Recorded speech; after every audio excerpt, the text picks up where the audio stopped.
शहर के एमआईडीसी क्षेत्र स्थित एक सरकारी ओबीसी बालिका वसति गृह यानी छात्रावास में सुरक्षा व्यवस्था को धत्ता बताते हुए दो युवक बीती 20 जुलाई की रात लगभग 3 बजे छात्रावास में घुस गए। आरोप है कि उन्होंने एक कमरे की कुंडी तोड़कर अंदर प्रवेश किया और वहां मौजूद छात्रा के साथ छेड़छाड़ की। छात्रा द्वारा शोर मचाए जाने पर आरोपी वहां से भाग निकले, लेकिन जाते जाते उसका मोबाइल फ़ोन भी अपने साथ ले गए। हैरान करने वाली बात यह है कि छात्रावास में न तो सीसीटीवी कैमरे लगे हैं, न कोई स्थायी सुरक्षा व्यवस्था है। छात्रावास में वर्तमान कुल 64 छात्राएं रह रही हैं, जिनकी सुरक्षा पर अभी गंभीर सवाल उठ रहे हैं। घटना की शिकायत एमआईडीसी पुलिस स्टेशन में दर्ज कराई गई है। वहीं थाना प्रभारी गोकुल महाजन ने बताया कि मामले की जांच जारी है और जल्द ही आरोपियों की गिरफ्तारी की जाएगी। हालांकि घटना के 24 घंटे से अधिक समय बीतने के बावजूद अब तक कोई गिरफ्तारी नहीं हो पाई है।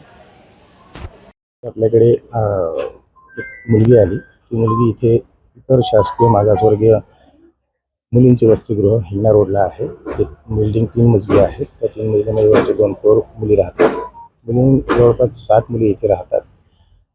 जी मुलीची तक्रार आहे ती मुलीने असं सांगितलं आहे की मी रूममध्ये आम्ही 2 जणी राहत होत्या, त्यापैकी दुसरी माझी मैत्रीण आहे ती गावाला गेली। मी एकटी राहत असताना 2 मुलं आले।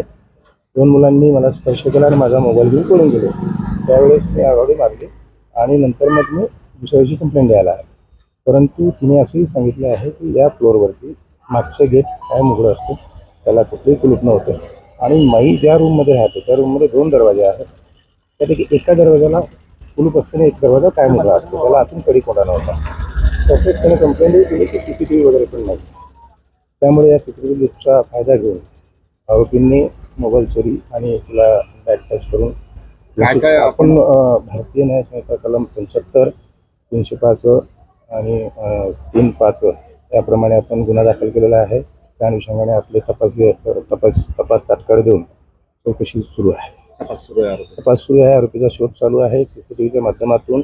आणि त्याचबरोबर इथे ही कमर्शियल बिल्डिंग असल्यामुळे इथे बऱ्याच मुलांची ये जा असू शकते। त्या अनुषंगाने तपास भविष्यात होऊ नये म्हणून काय खबरदारी घेण्याच्या तुम्ही सूचना? भविष्यात होऊ नये म्हणून समाज कल्याण विभागाला आम्ही वेगळ्या प्रकारचे पत्रही देणार आहोत की महिलांच्या सुरक्षेच्या दृष्टीने या ठिकाणी या गोष्टी आवश्यक होत्या। त्या संदर्भाने आम्ही तात्काळ ती पूर्तता करून घेत आहोत।